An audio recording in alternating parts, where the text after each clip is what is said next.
Every fall, millions of American gardeners do the same thing. They watch the weather forecast, see the first frost warning, and do absolutely nothing about their containers. They leave them outside, the frost hits, the roots freeze, and by spring those containers are either dead or so weakened they never perform the way they did the previous season. That is not bad luck. That is a preventable mistake. And it is costing American gardeners hundreds of dollars every single spring in plants they are replacing that they never had to lose. Here is the thing nobody explains about container plants and winter that changes everything once you understand it.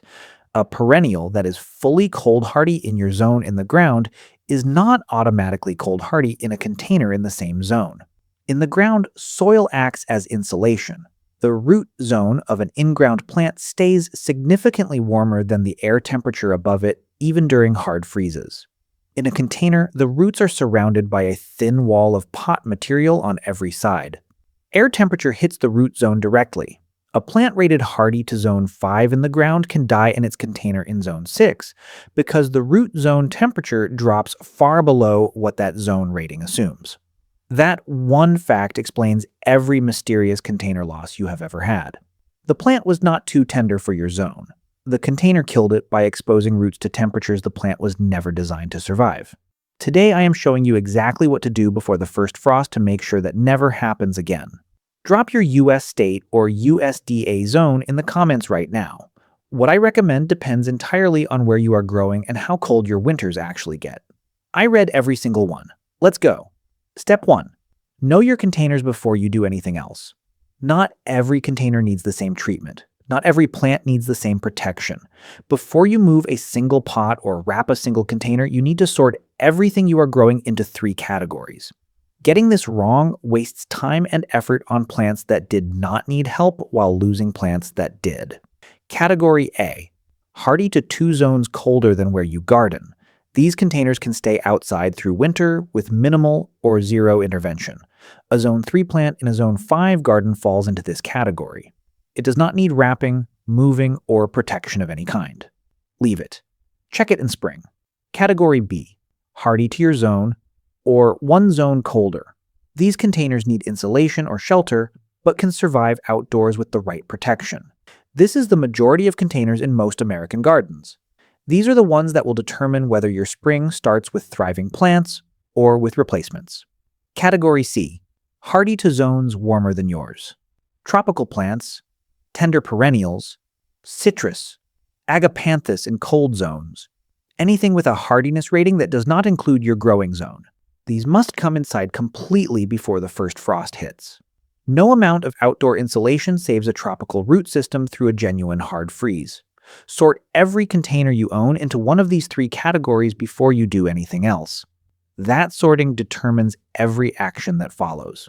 Tell me in the comments, how many containers do you have that you are trying to protect this winter? Drop your state and your number. I read every single one. Step 2. The outdoor insulation methods that actually work.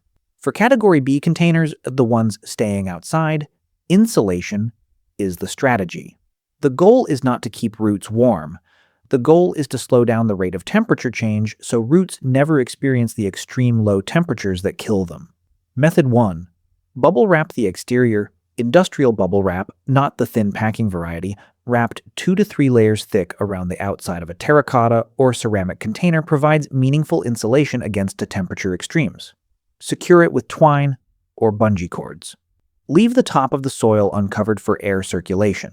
This single technique can effectively shift the root zone temperature equivalent of 1 full USDA zone warmer. A Zone 6 container behaves like a Zone 7 container with proper bubble wrap insulation. That 1 zone difference determines survival for many plants. Method 2. Group containers together. A cluster of containers creates mutual thermal mass. The soil volume of multiple grouped containers holds heat longer than any single isolated pot. Push your Category B containers into the tightest cluster possible against a protected wall. The south-facing wall of your house is the ideal location. It absorbs solar heat through the day and radiates it back through the night. That wall acts as a passive heat source through the coldest nights of the season. Method 3. Bury the container. This is the most effective outdoor overwintering method available, and almost no gardening content discusses it. Dig a hole in your garden bed deep enough to sink the container to its rim. Drop the pot in. Backfill around it with soil. The surrounding earth insulates the root zone from all sides exactly the way in-ground planting does, eliminating the primary vulnerability of container growing in winter entirely. Pull it out in spring when temperatures consistently stay above freezing.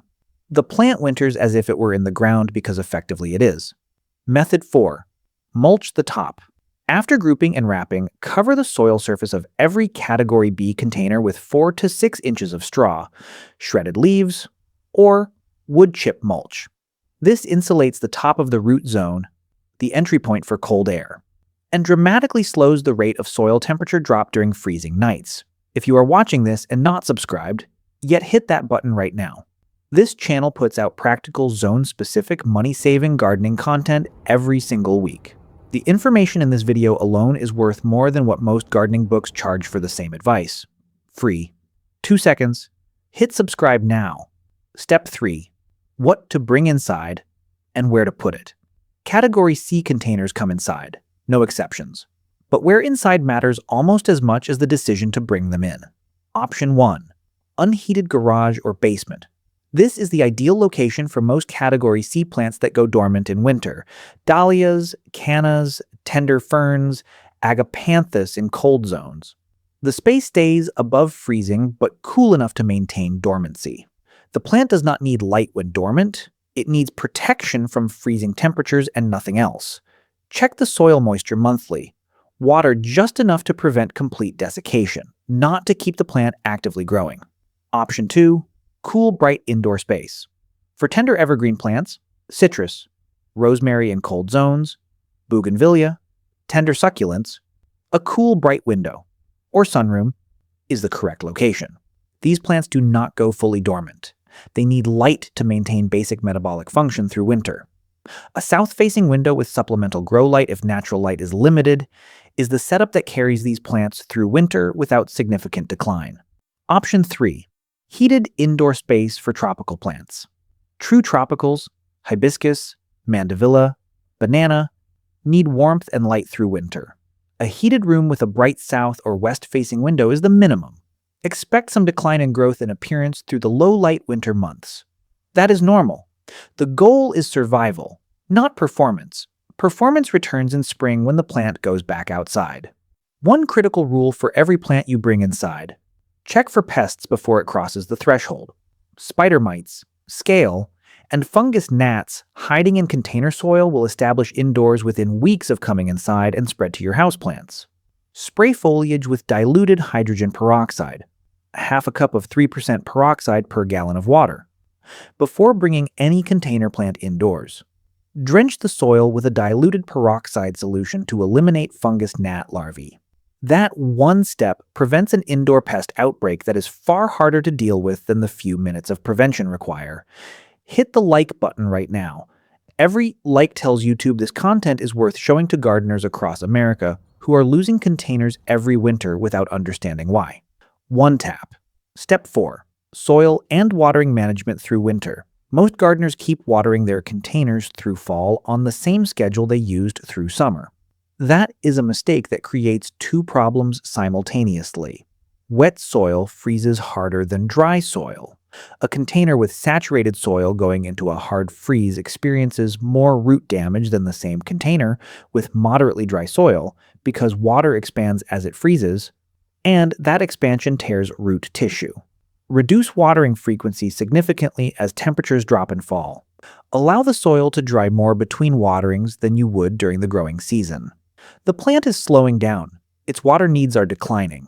Match your watering schedule to where the plant actually is in its seasonal cycle. For containers staying outside through winter, stop watering entirely once temperatures consistently stay below freezing. Dormant plants in frozen soil need no supplemental water. The frozen soil provides adequate moisture through dormancy. Resume watering in early spring as temperatures begin to rise and you see the first signs of new growth emerging. For containers coming inside to cool dormant storage, water once before bringing them in to settle the soil, and then check monthly. A light watering every 4 to 6 weeks is sufficient for most dormant container plants through winter. Step 5. The Spring Wake-Up Protocol. You protected your containers through winter. Here is how you bring them back correctly. Do not rush them outside. A plant that has been in a garage through winter is not ready for a sudden temperature shift to outdoor conditions in early spring. Harden it off the same way you would a seedling. Move it outside during the day when temperatures are above 45 degrees. Bring it back in at night. Do this for 1 to 2 weeks before leaving it outside permanently. That transition period prevents the cold shock that sets plants back weeks at the start of the growing season. Recharge the soil before the growing season begins. Remove the top 2 inches of old potting mix and replace with fresh compost mixed with slow-release granular fertilizer. This replaces the nutrition that depleted through the previous season and reintroduces microbial activity to soil that has been dormant through winter. 10 minutes per container. That is the entire annual soil maintenance for every container on your porch. If a plant did not make it, do not guess. Test it before you throw it away. Scratch the stem with your fingernail. Green beneath the outer layer means viable living tissue. Brown and dry all the way through means the plant is gone. Many container plants that look completely dead above ground in early spring have surviving root crowns below the soil surface. Give them until mid-spring before you make a final decision. Here's the bottom line. The containers you are growing represent real money. The perennials in them represent years of establishment, division potential, and compounding value that annuals never deliver. Losing them to a preventable winter mistake is not just frustrating. It is expensive, and it is completely avoidable with the steps I just gave you. Subscribe right now if you have not already. Hit the bell, and drop 2 things in the comments before you go. What state or zone are you gardening in? And which of these winter protection methods are you using this season? I read every single comment. Your answers shape the next video directly. The first frost is coming. Do this before it arrives.